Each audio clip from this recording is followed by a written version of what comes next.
네, 우리 데살로니가전서 1장에서 교회가 무엇인가, 교회가 누구인가 같이 한번 생각해 보았습니다. 교회는 데살로니가 안에 있는 성도일 뿐만 아니라 하나님 아버지와 또 주 예수 그리스도 안에 있는 사람들이다. 우리 지역성과 초월성, 그것을 우리가 함께 생각하는 존재가 교회다, 이런 이야기를 했습니다. 또 우리와 너희, 나와 너, 이런 관계 맺음이 온전히 좀 있어서 서로에 대한 관심도 기울이고 서로에 대해서 정말 늘 친밀한 이런 공동체가 또 교회다, 이런 이야기를 했었고, 하나님 이 복음을 우리가 받았는데 이 복음을 말로 전할 뿐만 아니라 삶으로 잘 전해서 어쨌든 다른 사람들에게 모범이 되고 본이 되고, 그렇게 해서 정말 역사가 이렇게 계속 증거되는 그런 공동체가 교회다라는 이야기를 우리 1장에서 했죠. 지난 시간에 목회자와 성도의 관계에 대한 이야기를 전했습니다. 서로가 좀 제대로 좀 서로 알아주자, 그래서 신뢰하는 관계가 됐으면 좋겠다, 이런 이야기를 좀 드렸고요. 또 하나님 말씀을 전할 때 사람의 말로 받지 않고 하나님 말씀으로 좀 받아서 하나님 말씀이 우리 가운데 역사할 수 있는 그런 관계가 됐으면 좋겠다, 이런 이야기 했고, 또 무엇보다도 우리는 어떤 일로 만나기보다는 또 사역 안에서 만나기도 하지만은 사람 그 자체로 만나서 서로가 서로에게 자랑이 되고 또 기쁨이 되고 주님 앞에서 자랑의 멜로간이 될 수 있도록 그렇게 하자, 이런 이야기를 나눴습니다. 오늘 우리 세 번째 이제 데살로니가전서 3장에서는 진실한 공동체에 대한 이야기를 좀 나누려고 합니다. 바울 사도는 지금 영적인 어미, 영적인 아비로서 데살로니가 교회를 위해서 열심히 섬겼지만은 사실은 고난으로 말미암아 그곳을 떠날 수밖에 없었죠. 베레아로 통해서 베레아, 또 아덴, 고린도, 지금 고린도에 와 있거든요. 여러 가지 어려움 가운데서 그가 몇 번이고 가려고 했었습니다. 근데 사탄이 길을 막았죠. 그런 가운데서 사람들이 조금 바울에 대해서 이제 이야기를 합니다. 다른 목적으로 그는 사도도 아니고 다른 목적으로 왔다가 좀 어려움이 있으니까 도망갔다. 그리고 오지 않는 거 봐라. 그가 뭐 여러 가지 간사와 탐심과 이런 여러 가지 모습이 있지 않았느냐, 뭐 이런 이야기를 이제 비난하는 것 같은 이런 이제 소리를 들으니까 바울은 우리 2장, 3장에서 이제 특히 오늘 3장에서는 자신이 얼마나 그들을 보고 싶어 했는지, 그리고 얼마나 그들에게 가고자 했는지, 이런 이야기들을 계속 전하는 겁니다. 그리고 자기가 갈 수 없어서 이제 디모데를 보내죠. 디모데를 보냈던 그 이유에 대해서 설명을 하고, 그것이 1절부터 5절의 이야기입니다. 디모데를 통해 자신을 보내는 이런 모습.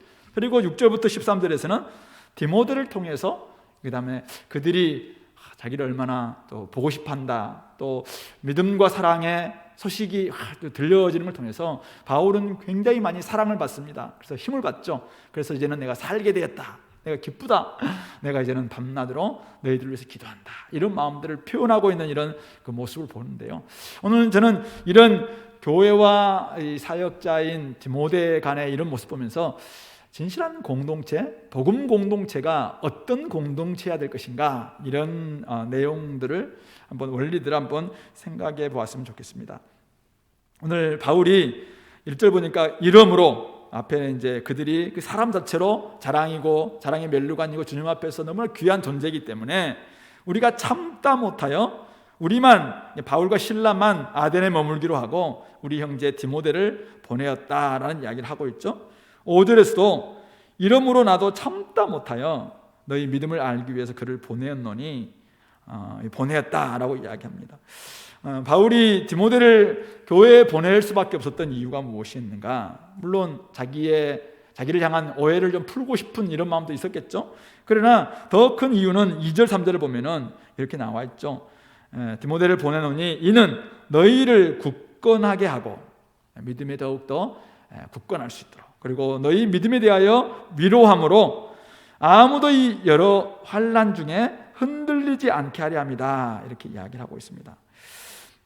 환난이 지금 4절 보면은 너희와 함께 있을 때 장차 받을 환난에 대해서 미리 말했는데 과연 그렇게 되는 것을 너희가 안다. 그래서 바울은 지금 환난이, 그들이 복음 전할 때 야, 앞으로 우리에게는 환난이 있다, 이런 이야기를 다 했거든요. 그런데 실제적으로 그들 가운데 고난이 찾아왔습니다. 여러 가지 어려움, 환난이 있습니다. 이럴 때 바울은 지금 굉장한 고민 속에 있는 거죠. 야, 저들이 넘어지면 어떡하나. 왜요? 5절 하반절 보면은 이는 혹 시험하는 자가 너희를 시험하여 우리 수고를 헛되게 할까 합니다. 그러니까 시험하는 자, 사탄을 의미하죠. 사탄이 와서 그들이 지금 여러 가지 시험 가운데 빠져서 유혹 가운데 빠져서 고난이 찾아오고, 야, 예수 믿었더니 이렇게 고난이 왔구나. 그러면서 사탄은 이제, 야, 네가 지금 네 주님을 바꾸니까 그렇다. 네가 나라를 바꾸니까 그런 거 아니냐. 하나님 나라로 들어가면은 네 이런 일 당한다고 사실은 이야기했지만 그거 다 헛된 소리다. 야, 무슨 복이 있어라고 하면서 이제 여러 가지 막 유혹한다는 것이죠.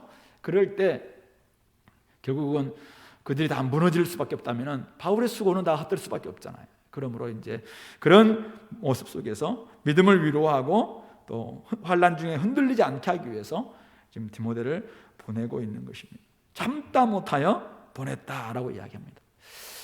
디모데가 아버지가 헬라인이었기 때문에 어머니는 유대인이었지만은 아마 또 유대인들도 결국 이 디모데는 어찌할 수 없지 않을까라는 이런 마음도 분명히 아마 있지 않았을까 생각해 봅니다. 어쨌든 중요한 이 환난 가운데 있는 그들을 격려하고 또 믿음을 굳건하기 위해서 지금 디모데를 보내고 있는 이런 모습. 저는 공동체, 즉 복음 공동체라면은, 진실한 복음 공동체라면은 이 두 가지가 저는 있다라고 생각합니다. 첫 번째는 뭡니까요? 장차 받을 환난이 현실화될 수 있다라는 것입니다. 그것을 인정하는 것입니다. 오늘 우리 삶 가운데서 우리가 하나님 나라에 들어왔습니다. 이미 들어왔어요. 아직 완성된 건 아닙니다. 그러나 하나님 나라에 들어오는 순간 사실은 언제든지 환난을 당할 수 있음을 깨닫는 것, 이것이 이 복음 공동체에서는 아주 중요합니다. 그래야 믿음에서 흔들리지 않고 굳건하게 믿음 생활을 해 나갈 수가 있습니다.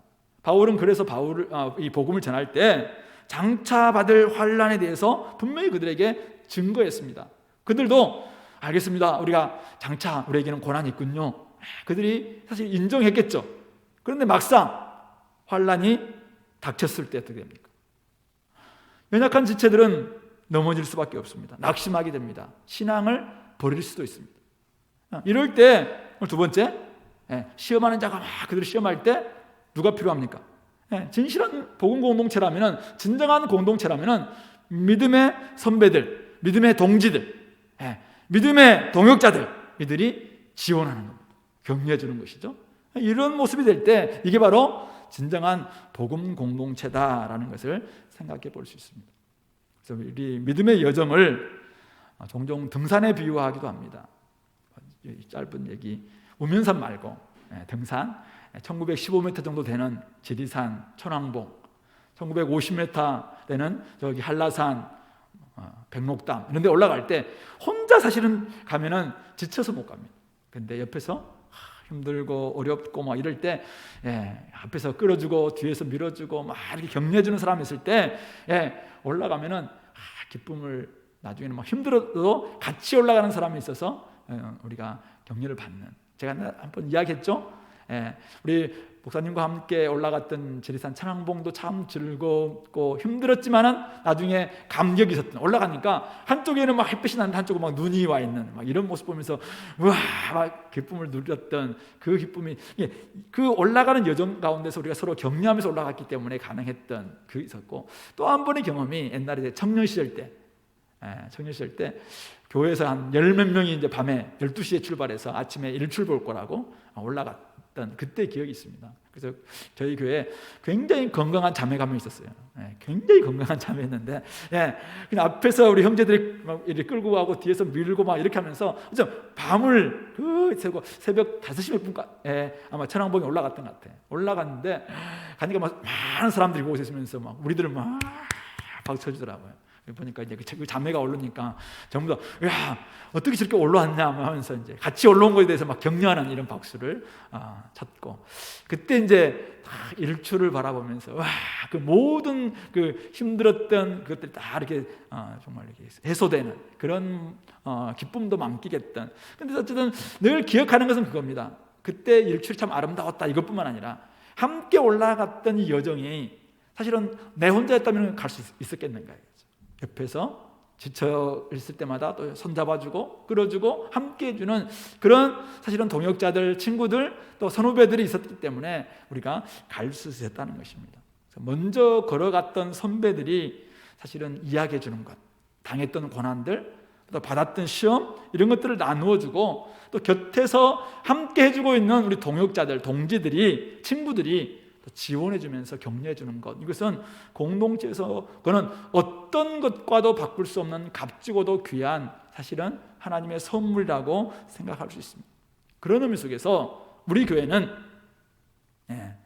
환난의 현실화, 그리고 신앙 동지, 신앙 동역자들의 격려, 이 두 가지 측면에서 우리 교회는 진실한 복음 공동체인가요?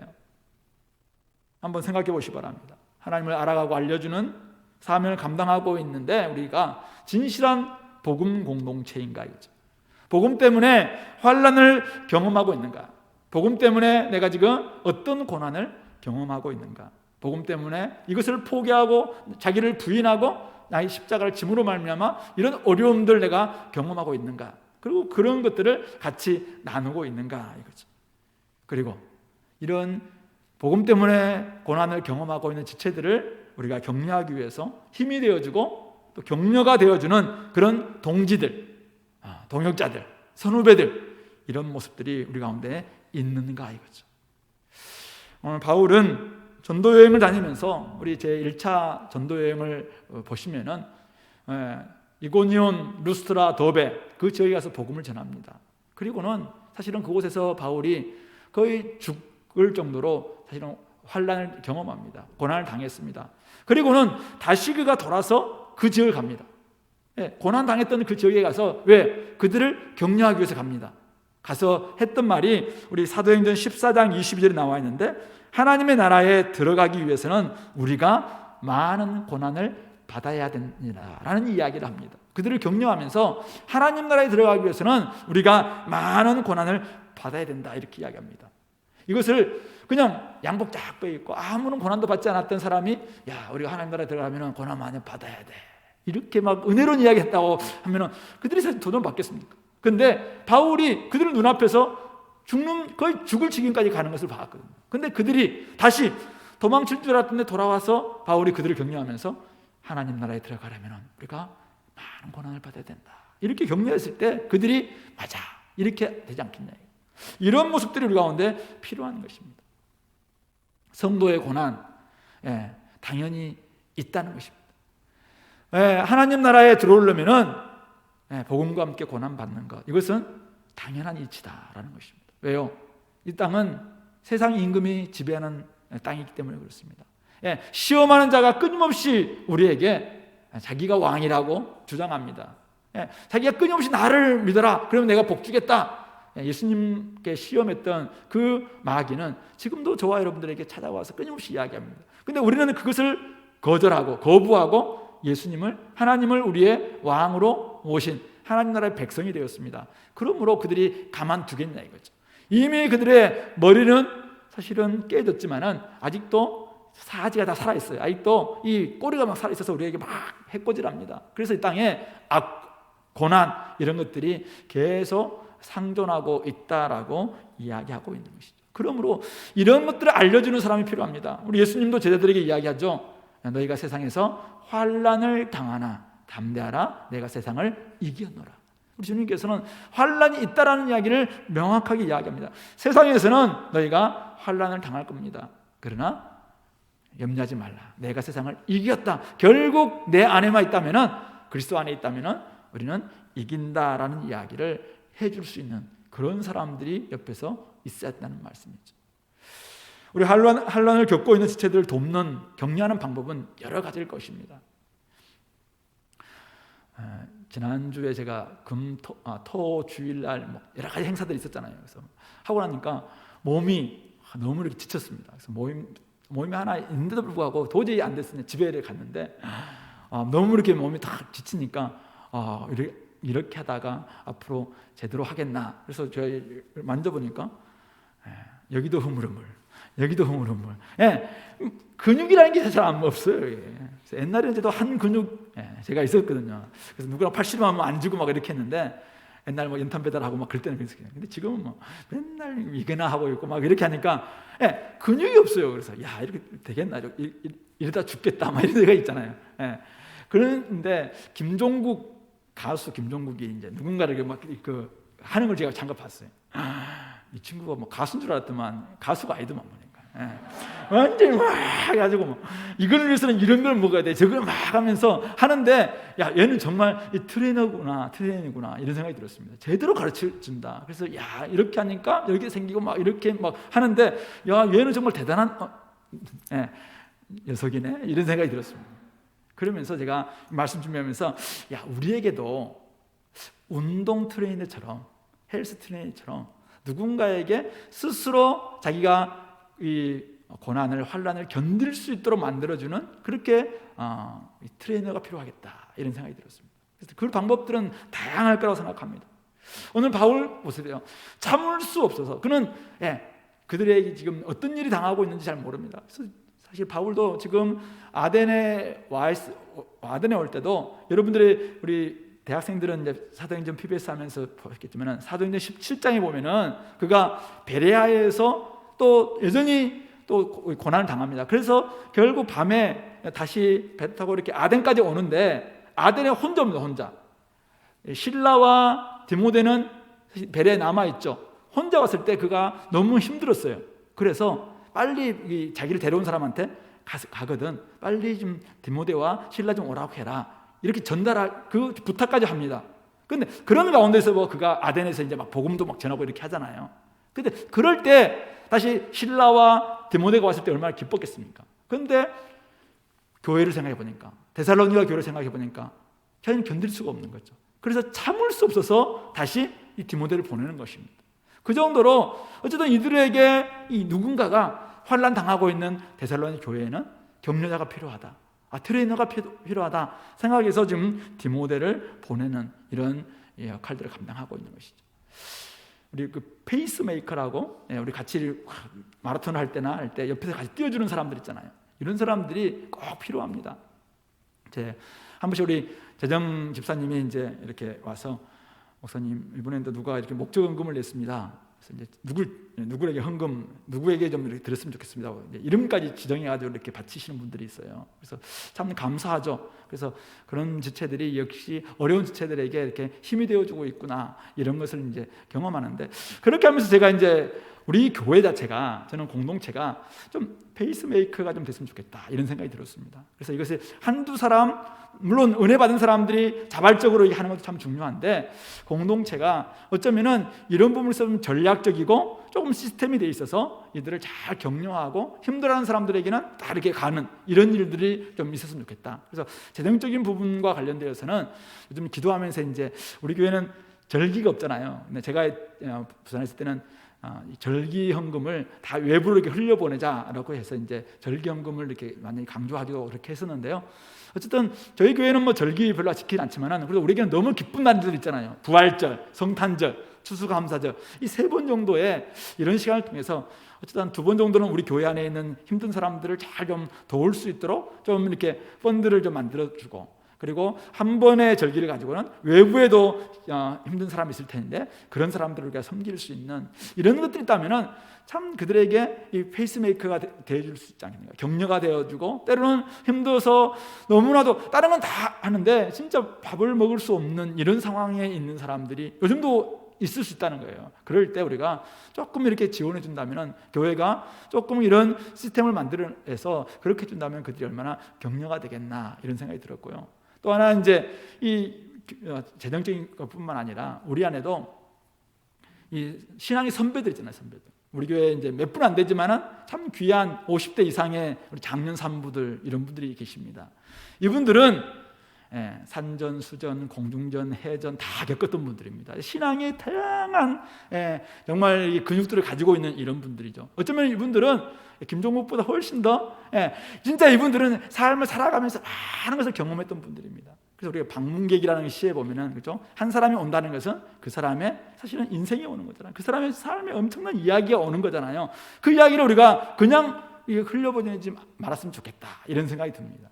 그래서 우리 안에, 우리 뭐 대학부끼리도 잘할 수 있겠지만, 대학부와 청년부와 장년부가 함께 잘 연결되어서 하나의 가정이 확대 가정처럼 되어 있다면은 거기에서 정말 삶의 다양한 이야기, 삶을 이겼던 이야기들, 신앙을 고난을 통해서 받았던 여러 가지 삶의 지혜들, 이런 이야기들을 우리 잠언에서 솔로몬이 많은 잠언들을 이렇게 엮어서 들려주는 것처럼 우리의 삶에도 이렇게 하면은 얼마나 격려가 될 수 있을 것인가. 앞으로 혹시 어떤 모습으로 이게 될지 모르겠습니다. 그러나 그렇게 한번 했으면 좋겠다는 생각이 들고, 또 이 코로나 때문에 요즘 잘 만나지 못할 때 어쩌면은 잘 만나지 못하는 거, 만나는 것 자체가 지금 막 리스크다, 막 이렇게 하시는 분들 있잖아요. 그래서 가족밖에 이제 믿을 사람이 없다, 막 이렇게 하는데, 우리가 가까운 가족이 사실 같이 공동체가 되는 거죠.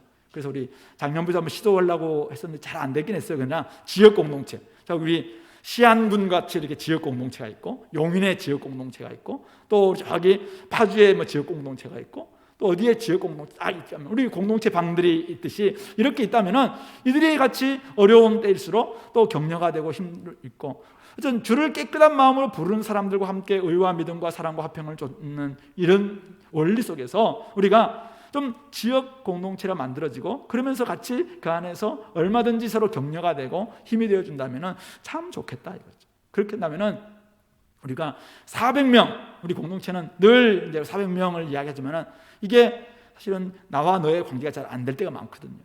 그러나 진짜 우리가 진실한 공동체이고 복음을 가지고 있는 공동체라면, 지금 환난을 경험하고 있는 지체들이 옆에 있다면 그들에게 400명이 다 달라들 수는 없어요. 그때는 정말 자기 소그룹에서 그걸 할 뿐만 아니라 또 소그룹에서 감당할 수 없는 이런 부분들을 선배 이야기를 통해서 듣고, 또 이미 그 경험을 다 가지고 있는 우리 어른들로 통해서 그 지혜를 배우기도 하고, 또 가까이 있는 지역 주민들이 그렇게 같이 나누기도 하고, 이런 것들이 초대교회에서 보여주었던, 어쩌면 바울이 지금 디모데를 보내면서 그들을 격려하고 있는 그런 삶의 오늘 2021년 우리 서울의 버전이 아닐까, 이런 생각을 해봅니다.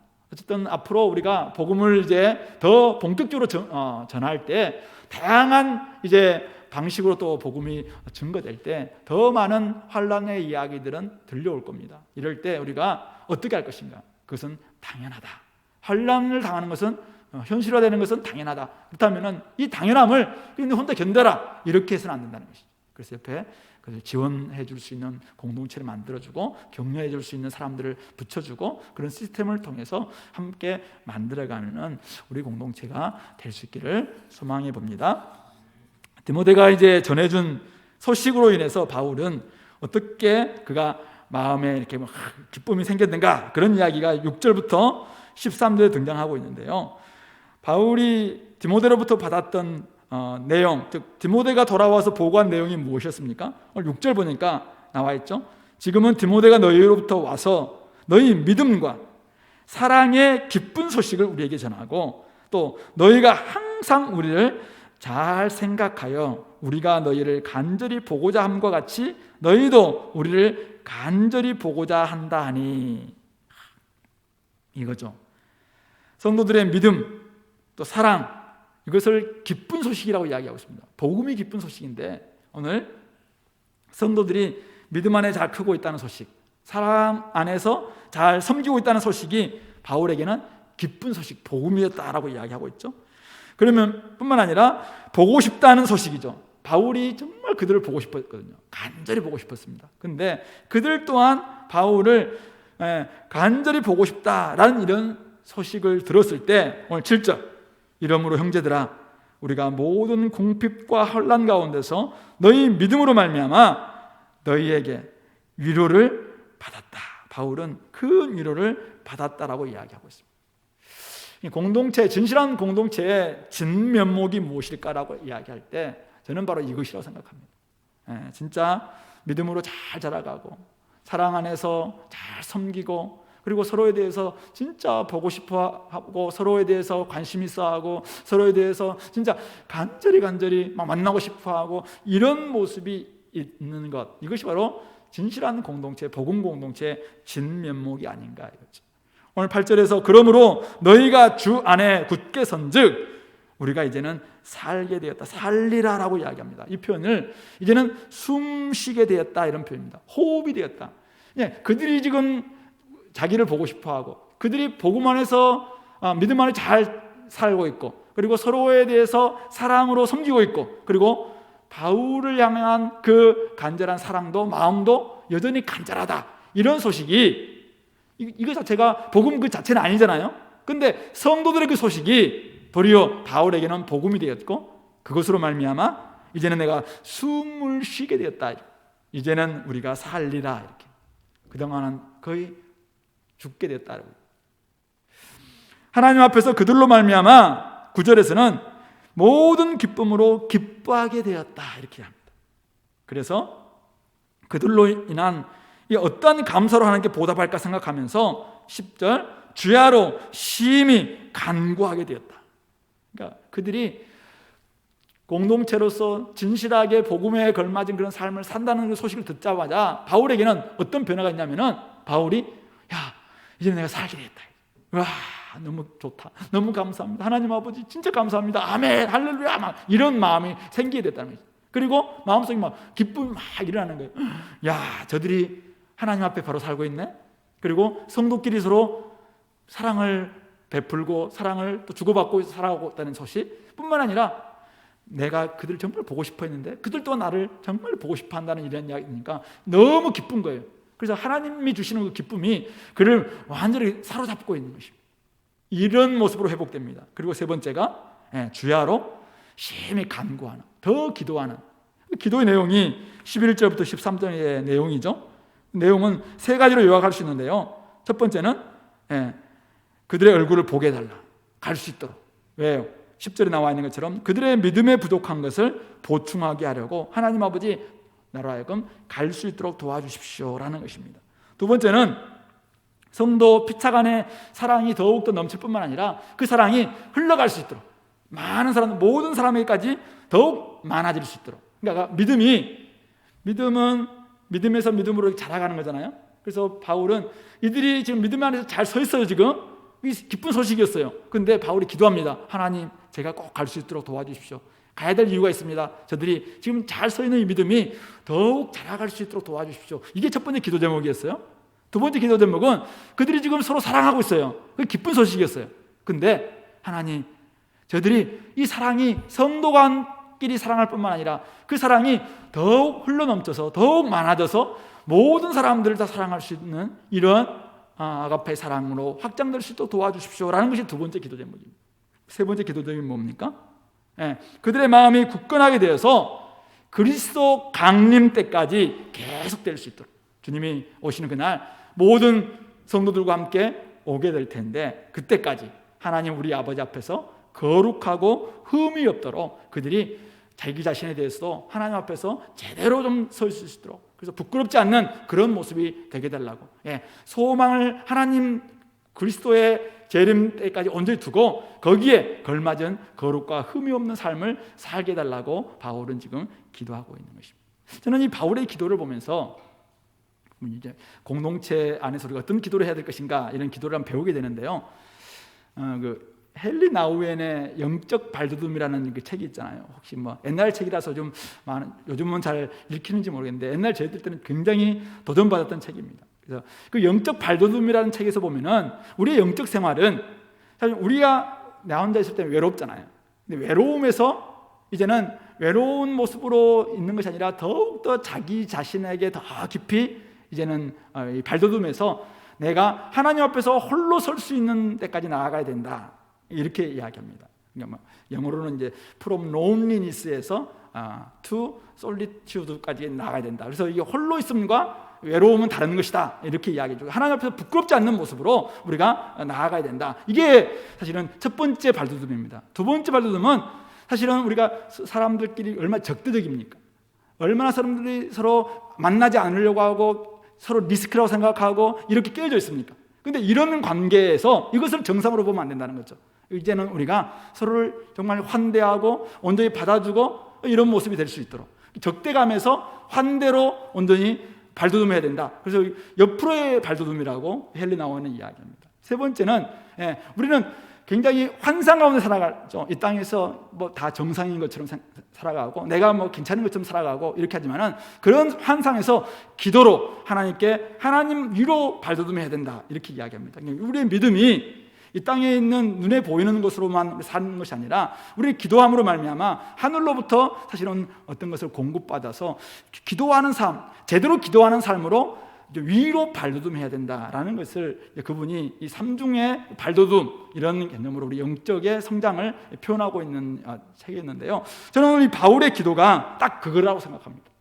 위로는 믿음이 더욱더 자라나서 믿음에 믿음을 더해서 계속해서 정말 하나님을 향한 그 기도의 삶, 또 굳건한 믿음의 삶이 되게 달라고. 또 옆으로 그가 확장되어서 이제는 성도끼리 사랑할 뿐만 아니라 이웃들을 다 사랑하고 진짜 환대하고 평화를 만들어가는 그런 공동체가 되게 달라고. 그리고 자기 자신에 대해서 겉에 내가 11조 드리고 예배 드리고 괜찮은 것을 생각하지만 내 안에는 나의 새로운 자아가 있잖아요. 나의 자아에 내가 진짜 직면해서 내가 제대로 하나님 앞에 서 있는가, 부끄럽지 않는 모습인가, 거룩하고 흠이 없는 이런 모습으로까지 자기 자아에게까지 온전히 발돋움할 수 있는 이런 모습, 이런 기도가 될 때 진짜 믿음과 사랑과 소망이 한 차원 더 높은 단계로 정말 나아가도록 만들어주는 이런 기도들, 이런 기도가 저는 진실한 공동체에서 보여야 될 모습이 아닐까 이런 생각을 해봅니다. 어쨌든 오늘 이 바울이 데살로니가 교회의 소식을 듣고 변화된 이런 모습을 보면서 변화랄까요? 마음에 들었던 그 기쁨들 이걸 보면서 저는 이런 생각이 듭니다. 공동체는 무슨 힘으로 사는가? 사람은 무엇으로 사는가? 사랑으로 산다. 톨스토이가 이야기했나요? 예, 그런 것처럼 우리 삶 가운데서 끊임없이 우리는 무엇으로 사는 존재인가? 오늘 보니까 처음에는 죽게 되었다. 내가 숨도 못 쉬겠다 이렇게 이야기하고 있습니다. 왜요? 그들이 지금 고난당하고 있는데 외로운 고아처럼 좀 있고 자기도 그렇고 그들도 그렇고 사정을 모르니까 견딜 수가 없는 거죠. 그래서 내가 그 죽을 지경입니다. 참다 못해서 디모데를 보내는 거잖아요. 근데 이제는 살게 되었다라고 이야기해요. 그리고 모든 기쁨으로 기뻐하게 되었다라고요. 그리고 심히 주야로 이제는 간구하게 되었다. 이게 지금 바울의 모습인 것입니다. 부모의 모습이, 저는 부모로서 우리 자녀들을 위해서 늘 생각할 때마다 때로는 어떨 때는 참 안타까울 때가 많습니다. 저도 이렇게 한 20몇 년 이렇게 살아오면서 우리 자녀들이 아플 때, 힘들어할 때 사실 견딜 수 없었습니다. 우리 아들들이 딸이 있어가지고 요즘 이해를 잘 못하겠는데, 네. 근데 어쨌든 제가 옛날에 기도 이렇게 그 일기를 그 아들 생각하니까 너무 마음이 아파서 아들을 이렇게 향한 그 마음을 기록한 적이 있었는데, 근데 요즘은 딱 보면은 그 아들이 든든한 아들이 되어 있는 모습을 보면서 이제는 살게 됐다 이런 표현들이 어떤 마음인지 알겠어요. 그래서 옛날에는 제대로 저희가 어른이 되겠나, 제대로 뭐도 하겠나, 제대로 뭐 하겠나 이런 마음들이 참 많았는데 요즘은 제대로 하나님 앞에서 언제나 열심을 기울이는 이런 모습들을 보면서 참 감사하고 내가 이제는 살게 됐다 이런 마음. 우리 딸도 생각해 보면은 어렸을 때 진짜 병치레 많았거든요. 그래서 그냥 맨날 병원에 입원. 예. 전사님 좀 따님, 그러면 병원에 입원해 있습니다. 이런 이야기 참 어려운 환경에서 가정 환경, 집 환경이 안 좋았어요. 그러다 보니까 어렸을 때 참 많이 아파서 병치를 참 많이 했고, 그래서 병원에 자주 입원했고. 근데 그때는 제가 신대원에서 공부하면서도 막 울면서 기도하고 막 이랬던 기억이 있어요. 근데 그런 우리 딸이 이제 농담도 막 하잖아. 아빠 어버이날 때 나한테 감사해야 돼. 막 이렇게 이야기합니다. 왜? 그러니까 우리가 태어나줬잖아. 안 태어나줬으면 어떻게 어버이가 될 수 있었겠어? 막 하면서 이게 지금 태어난다고 어른이 되나요? 우리가 다 수고하고 기도하고 막 이렇게 해서 여기까지 왔는데 감사해야 돼 막 얘기하고. 물론 딸이 참 잘합니다. 선물도 많이 하기도 하고 요즘은 애가 이제 시가도 되겠다 이런 마음이 드는데 무슨 이야기 하다가 지금 왔는데 그래요. 이런 모습 보면서 부모의 마음이 뭐냐예요. 부모의 마음. 저는 공동체가 좀 이런 모습이어야 됩니다. 옛날에는 막 죽을 것 같고 막 서로의 관심도 없고 사랑도 없고 이렇게 하면은 이게 뭐냐 막 이런 생각이 들다가도 이제는 막 변화되고 사람들이 서로 보고 싶어하고 간절히 막 사모하고 이런 모습 보면은 내가 이제는 살게 되었다. 내가 지금 모든 기쁨으로 기뻐한다. 나 너를 위해서 기도한다. 이런 마음들이 있는 이런 모습이야말로 진짜 공동체 모습이 아니냐. 호흡을 주는 이런 관계, 이것이 진정한 공동체 모습인 것 같습니다. 우리 가운데 환난이 있습니다. 그러나 환난 가운데서도 믿음을 잃지 않고 서로에 대한 사랑이 식지 않는 이런 공동체의 모습을 진짜 우리가 본다면은 그 안에는 얼마나 감격과 감동이 있는 그런 공동체의 모습일까. 그것은 오늘 바울이 정말 기뻐했던 것처럼 오늘 하나님께서도 진짜 기뻐하는 모습이겠다, 이런 생각을 하게 됩니다. 이렇게 바울이 디모데를 보내고 또 디모데가 가져온 소식을 받고 이런 과정을 통해서 제가 오늘 복음 공동체, 진실한 공동체가 되려면 적어도 이런 모습이 있었으면 좋겠다. 제가 한 4가지 정도 한번 정리해 봤거든요. 그래서 첫 번째는 만나지 못하고 사정을 제대로 듣지 못하면 오해가 생길 수 있습니다. 그리고 이렇게 오해가 생기면은 공동체는 와해될 수 있습니다. 그래서 여러분들 이런 혹시 공동체 생활할 때 오해가 생기고 있다면은 반드시 풀려고 시도해야 된다. 이게 첫 번째 원리입니다. 그러니까 자신의 마음, 자신의 상황, 자신의 사정을 잘 전달해서 그 마음을 서로 주고받는 거, 이게 너무나 중요합니다. 눈에 보이는 현상만 보고 빨리 판단하지 말라는 것입니다. 오늘 바울에 대해서 바울은 이랬을 것이다, 사람들이 이렇게 이야기하면 거기에 맞아 이렇게 하면서 바울을 사실은 나쁜 사람 만들 수도 있잖아요. 그럴 때 바울이 어떻게 합니까? 자기 다 이야기, 우리 2장에도 봤다시피 사실은 1장은 교회에 대한 칭찬으로 가득 찼다면 2장은 바울의 칭찬이거든요. 바울 자신에 대한 칭찬. 바울이 자기를 막 다 이야기하는 거예요. 아니, 바울이 사실은 원래 이런 사람입니까? 아닙니다. 근데 그들에게 자기의 상황을, 사정을 다 이야기하고 있습니다. 오늘 3장도 마찬가지죠. 자기가 얼마나 그들을 보고 싶어하고 있는지, 또 왜 이런 때문에 이렇게 보냈는지, 그런 사정에 대해서 다 이야기하고 있습니다. 그래서 어떤 이면에 어떤 사정이 있는가 우리가 모르면은 자꾸 오해하거든요. 어떤 사람들은 이제 우리 부부들 가운데서 그렇죠? 눈빛만 봐도 알겠다. 저는 모르겠습니다. 우리 아내가 어떤 눈빛을 보시면 지금 고기 사달라고 말인지 아니면 꽃 사달라는 말인지 어떻게 압니까? 눈빛만 보면 안다. 물론 마음이 통한다는 말에 다른 표현이겠지만은 모릅니다. 먹고 싶은 거 이야기해 줘야 됩니다. 어디로 가고 싶다면 가자고 이야기해 줘야 됩니다. 나중에 갈 줄 알았는데 안 가더라. 몰랐는데 어떻게 갑니까? 뭐 이렇게 나오면 안 된다는 것이죠. 그러므로 제대로 좀 사정 이야기를 좀 해주자. 지금 내가 이런 것 때문에 오해를 있으면 이 겉모습만 가지고 판단하지 마시고 그 뒤에 왜 이렇게 하고 있는가, 왜 오늘 옷을 저 친구는 저렇게 입고 왔을까, 그냥 판단합니다. 저 친구는 저럴 것이다, 이렇게 하지 말고 집에 옷이 없어서 그렇다, 이런 상황을 우리가 알게 된다면 저 친구는 옷이 단벌밖에 없다라는 사정을 알게 되면 나중에 옷도 사주고 뭐 이렇게 안 되겠습니까? 그런데 저 녀석은 맨날 좋은 밖에 안 입네, 저것만 좋아하는 모양이다, 이렇게 판단하면 나중에 사실은 오해가 생길 수밖에 없겠죠. 그런 부분에 있어서 우리가 바울처럼 자신의 진심, 자신의 상황 잘 좀 전달해서 어쨌든 오해가 풀려야지, 그리고 이해가 돼야지 공동체가 될 수 있다. 이 첫 번째 원리입니다. 두 번째는 오늘 하나님에 대한 믿음을 더 견고히 하려는 시도를 계속하자는 것이죠. 그렇죠? 복음을 들려줬습니다. 말씀을 전했습니다. 그래서 그들은 태어났죠. 그리스도인으로 태어났습니다. 교회가 생겨났습니다. 그러면 땡입니까? 아닙니다. 알아서 클 수 있을까? 물론 크는 사람도 있겠죠. 그러나 알아서 우리는 금방 크지 못합니다. 그래서 굳건하게 해줘야 됩니다. 위로자가 되어줘야 됩니다.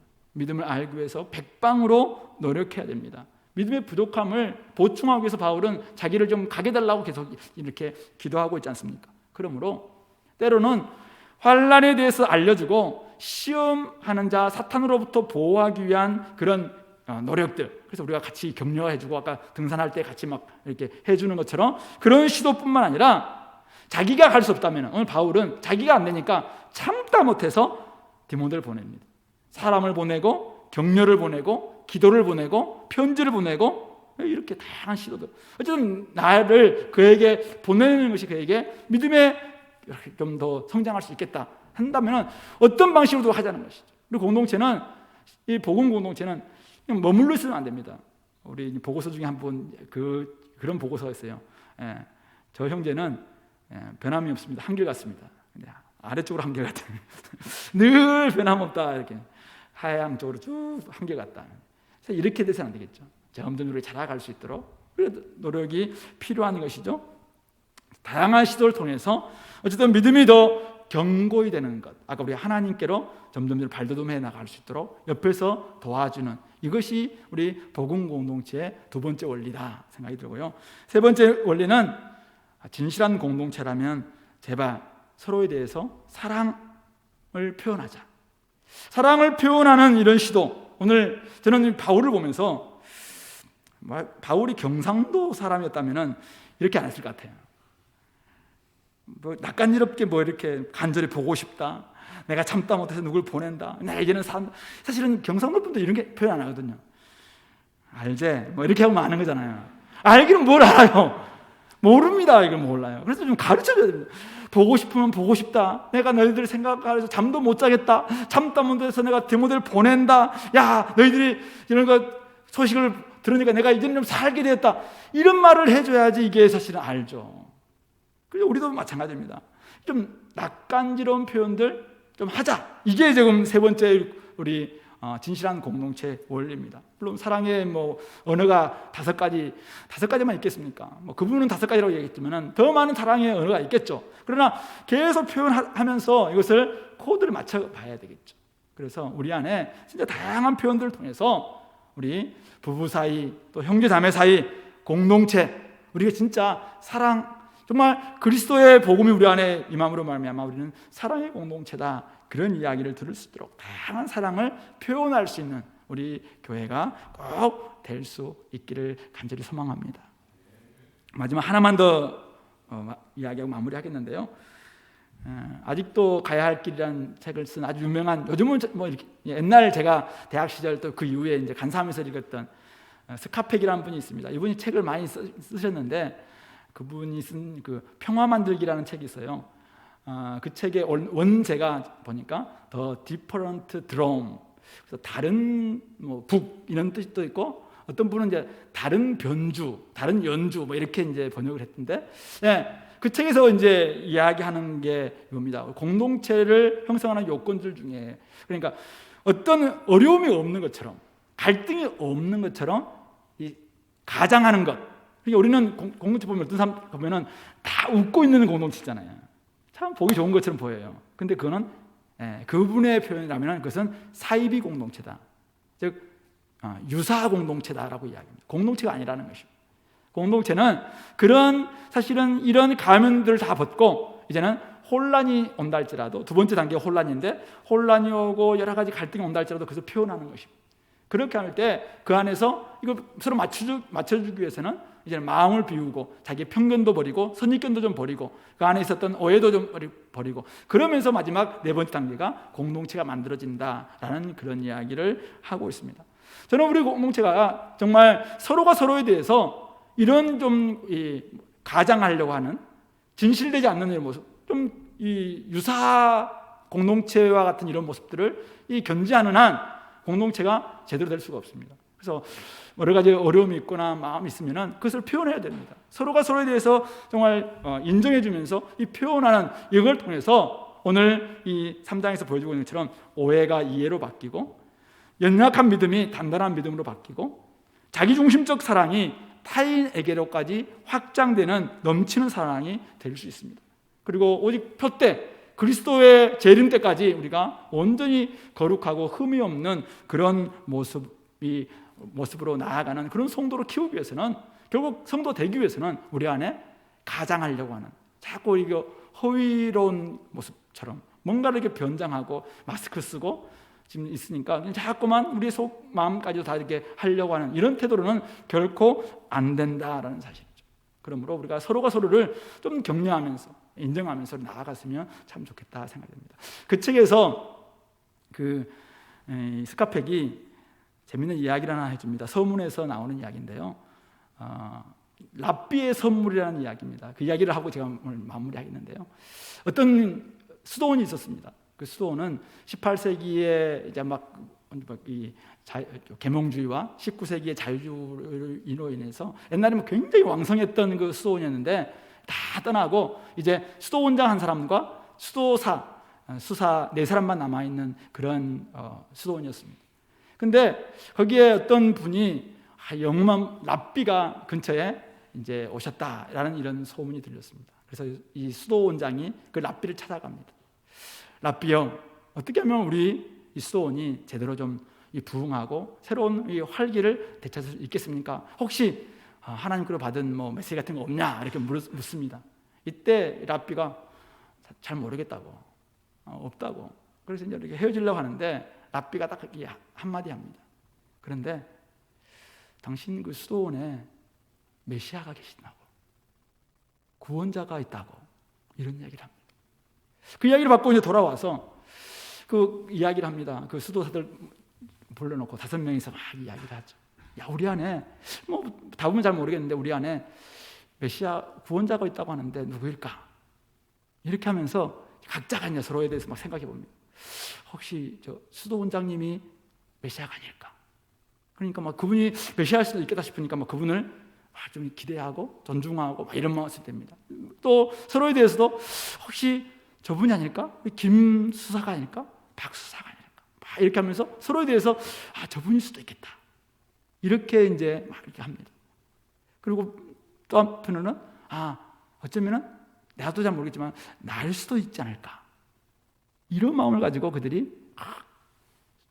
수도에 정진하고 하나님 앞에 나아가고 또 서로에 대해서 막 존중하고 이런 모습을 보여요.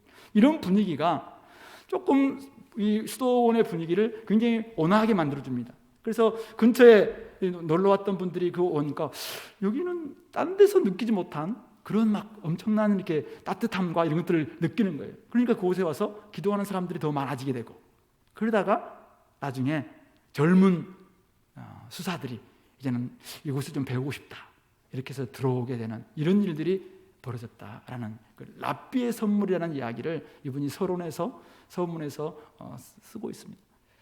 저는 이 말씀을 통해서, 어떤 이 이야기를 통해서 참 우리 안에 박철진 목사가 사실 우리 공동체에 어떤 역할을 할 수 있을까? 저는 미약해서 잘 모릅니다. 또 우리 이번에 세워진 우리 두 장로님께서 아주 귀한 분들이죠. 이분들이 저분들이 이제 세워졌으니까 저분들이 알아서 하겠다. 물론 잘할 수도 있을 거예요. 그러나 저분들에게만 맡길 수 없습니다. 우리 조장님들, 우리 간사님들, 훌륭하신 분들이죠. 그러나 또 우리만 가지고도 안 되죠. 서로가 서로에 대해서 기대하는 마음으로 또 마음을 주고 하나님께서 저들 가운데 함께하고 있기 때문에 우리가 정말 복음 안에서 서로를 신뢰하고 인정하고 함께 기도해 줄 수 있다면 그 이야기 나오는 것처럼 랍비의 선물인 것처럼 하나님의 선물이, 은혜가 우리 주은혜 공동체 가운데 흘러넘치지 않겠나, 이런 생각을 해봅니다. 진실한 복음 공동체, 결국 우리 손에 달려있다는 말씀이죠. 서로가 서로에 대해서 함께 격려하고 신뢰하는 가운데 아름다운 복음 공동체 만들어가는 우리 주은혜 공동체 될 수 있기를 소망합니다. 같이 한번 기도합시다. 오늘 여러분에게 주셨던 말씀이 무엇입니까? 여러분들 오늘 혹시 고난과 어려운 가운데 있는 지체들도 낙심하지 마시고 같이 한번 힘을 냈으면 좋겠고, 우리 옆에 있는 지체들을 향해서 내가 어떤 역할을 할 수 있을 것인가, 그런 것들도 같이 한번 만들어가면서 하나님께 더 자라가고 또 옆에 있는 성도들에게도 더 자라가고 내 깊은 내 내면에도 자라갈 수 있는 그런 은혜도 달라고 같이 한번 기도하겠습니다.